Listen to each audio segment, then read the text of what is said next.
దేవునికి స్తోత్రం. ఈరోజు వాక్య ధ్యానాంశము పౌలు కొరింథీయులకు రాసిన మొదటి పత్రిక 6:20 విలువ పెట్టి కొనబడిన వారు కనుక మీ దేహముతో దేవుని మహిమపరచుడి.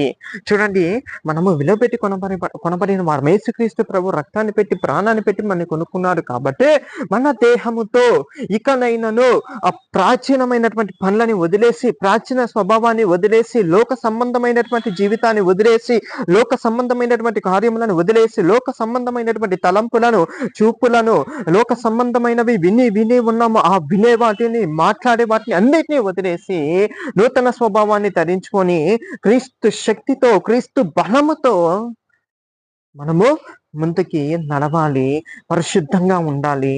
మనము మన దేహముతో దేవాతి దేవుని మహిమ పరచాలి.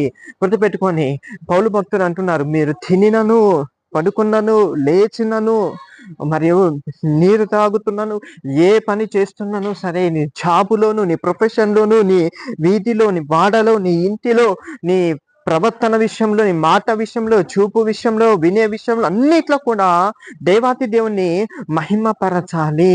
ఎందుకంటే మనని చూడండి, శరీర సంబంధమైన వాటి విషయంలో విడిపించిన దేవుడే ఆత్మ సంబంధమైనటువంటి బంధకాల నుంచి దేవాతి దేవుడు విడిపించి, ఆ దుష్ట బంధకాల నుంచి విడిపించి మనలని స్వతంత్రులుగా చేశాడు. దేవుడికి మహిమ కలుగును కాక.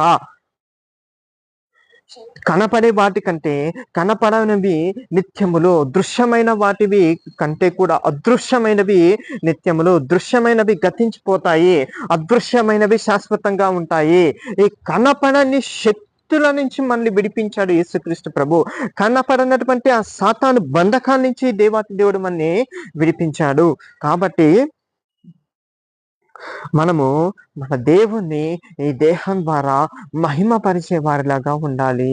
యేసయ్య నామానికి మహిమ కలుగును కాక. ఆమేన్.